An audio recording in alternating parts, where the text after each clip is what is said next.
آخری سوال ہے میرا کہ صحابہ کرام میں کیا ایسے صحابہ تھے جو حضرت علی کو ہی خلیفہ سمجھتے تھے کہ ان کا انہیں ہی خلیفہ ہونا چاہیے آپ سے صلی اللہ علیہ وسلم کے بعد؟ صحابہ کیا کرتے تھے سمجھ نہیں آیا ہمیں. میرا کوشچن یہ ہے کہ صحابہ کرام میں ایسے افراد موجود تھے جو حضرت علی کو خلیفہ سمجھتے تھے کہ آپ صلی اللہ علیہ وسلم کے بعد خلافت ان کا ہی حق ہے، حضرت علی جی علیہ ہاں السلام. جی ہاں، بہت سارے صحابہ تھے، بہت سارے صحابہ تھے جو وہ سمجھتے تھے کہ جی، یہ چند ہاں. چند جو مشہور ہیں مجھے ان کے بارے جی میں ہاں، کوئی میں آپ دکھا کو دیجیے، دکھاتا ہوں، آیت کتاب دکھا دکھاتا ہوں، ایک منٹ.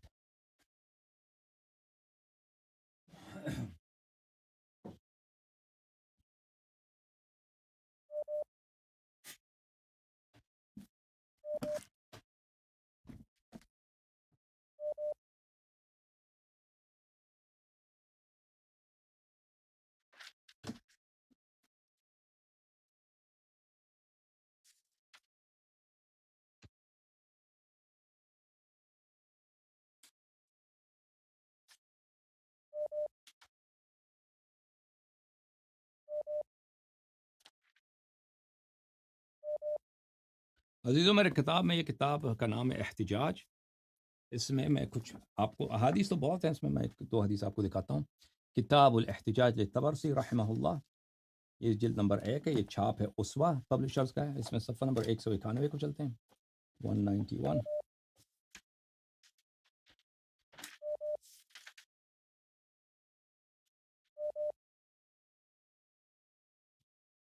صفحہ نمبر 190 پہ شروع یہ آپ دیکھ لیجئے.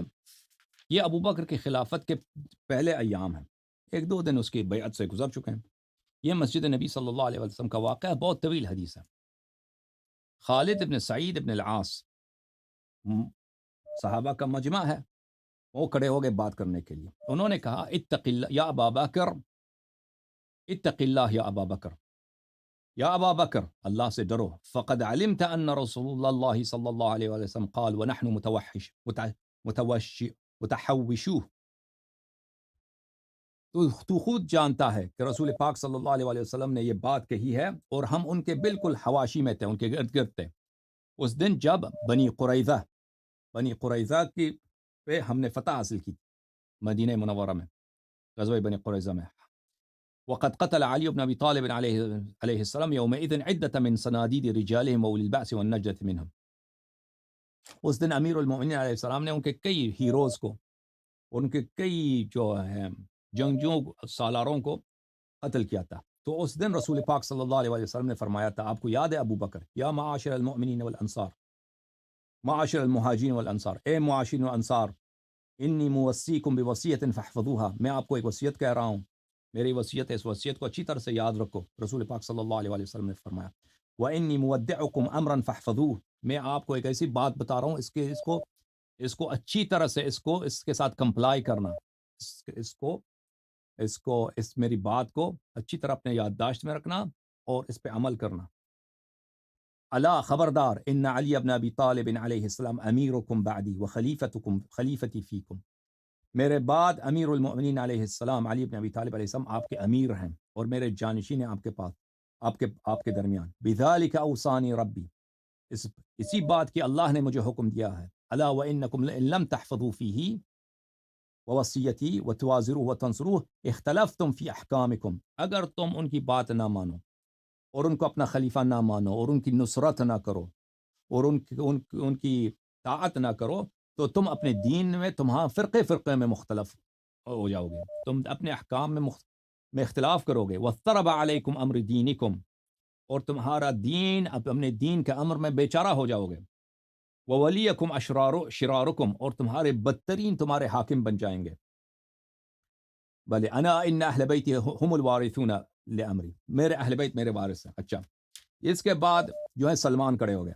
فقال ثم قام سلمان، پھر سلمان کھڑے ہو گئے. سلمان نے فرمایا کر دید و نہ کر دید. سلمان نے فارسی میں کہا آپ نے بہت کچھ کیا یہ صحابہ اور بہت کچھ نہیں کیا. بھلے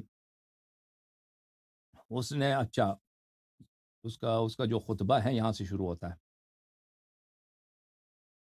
اس نے کہا سلمان نے کہا یا ابا بکر الی من تسند امرک اذا نزلک بک ما لا تعرفه، اے ابو بکر جب ایک ایسا واقعہ پیش آ جائے جو تو اس کا حکم نہیں جانتا، اس کا حل نہیں جانتا، تو تم کیا کرو گے؟ تم خلیفہ بنے ہو، امام بنے ہو، لیڈر بنے ہو، ایک ایسا واقعہ آ جائے اس کا حکم نہیں جانتے، اس کا حل نہیں جانتے، چارہ کار نہیں جانتے، تو تم کیا کرو گے اس وقت؟ اچھا وَإِلَى مَنْ تَفْزَعُ إِذَا سُئِلْتَ عَمَّا لَا تَعْلَمُهُ، اور کس کے پاس پناہ لوگے جب تجھ سے لوگ سوال کریں گے، شرعی مسائل پوچھیں گے جس کا جواب تجھے نہیں آتا. وما عذرك في التقدم على من هو أعلم منك وأقرب إلى رسول الله صلى الله عليه وآله وسلم وأعلم بتأويل كتاب الله عز وجل وسنة نبيه صلى الله عليه وآله وسلم. اور تیرا کیا بہانہ تیرے پاس ہے کہ تو نے اپنے آپ کو امام بنایا ہے، مقدم بنایا ہے اس شخص پر جو تجھ سے زیادہ عالم ہے اور زیادہ اقرب ہے رسول پاک صلی اللہ علیہ وآلہ وسلم سے، اور کتاب کو تجھ سے بہتر جانتا ہے، سنت کو تجھ سے بہتر جانتا ہے. ومن قدمہ النبی صلی اللہ علیہ وآلہ فی حیاتہ واوصاکم بہ عند وفاتہ، اور جس کو نبی کریم صلی اللہ علیہ وآلہ وسلم نے اپنی زندگی میں تمہارا امام بنایا تھا اور تم پہ مقدم رکھا تھا اور اپنی زندگی میں وصیت کیا تھا اس کا. فنبذتم قولہ وتناسیتم وصیتہ، تم نے نبی کریم صلی اللہ علیہ وسلم کو قول کو اپنے پیروں کے تلے ڈال دیا اور اس کی وصیت کو بلا دیا. واخلفتم الوعد ونقضتم العہد، تم نے نبی کریم صلی اللہ علیہ وسلم سے کیے گئے وعدے کو بھول گئے اور ان کے سے کیے گئے جو عہد و میثاق تھا ان کو توڑ دیا. اچھا یہ خطبہ طویل ہے. اس کے بعد ابو ذر کھڑے ہو گئے. فقال یا معشر قریش نصبتم قباءہ وترکتم قرابہ،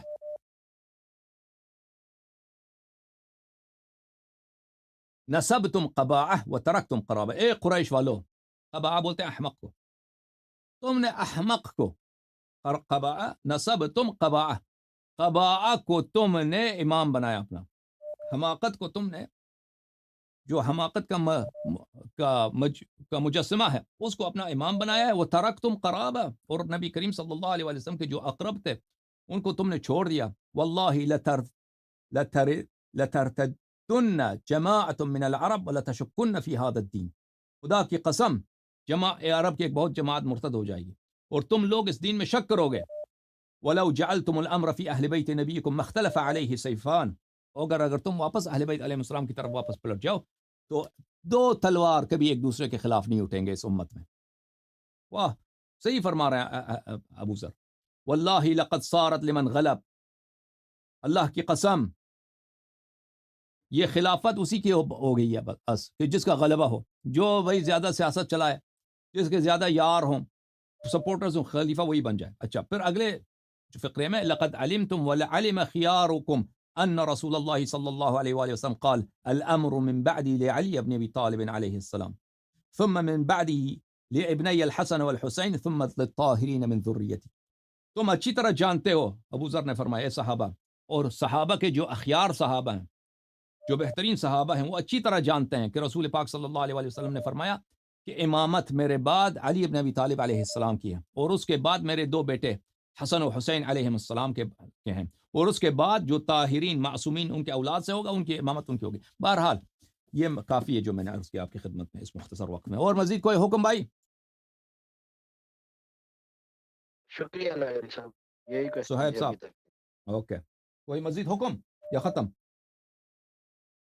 جی بس یہی کوشچن. شکریہ okay, Allah. Thank you sir, thank you.